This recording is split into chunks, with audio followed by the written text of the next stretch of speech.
How to delete recently used emojis on Android. Hello everyone, welcome to the channel. I'm Emily and I'm here to help you out today. So without any delay, let's get started. So first of all, launch the Google Play Store application on your device, and over here you can just search for anything. Like let's just type in and search for the emoji icon over here, and here you can see these are all the recently used emojis that I have on my device. So if I want to remove it, then what I can simply do is just go and search for Gboard application over here.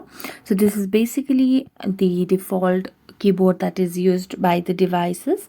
So what you can simply do is just tap on uninstall button over here and tap on uninstall again, and this will uninstall or rather get you back to the previous update, and it will not give you the latest version of the updates. Now if you go back and search for the recently used emojis, look at this, there's no recently used emojis and you have 0 recently used emojis over here. So thank you so much for watching this video. See you next time.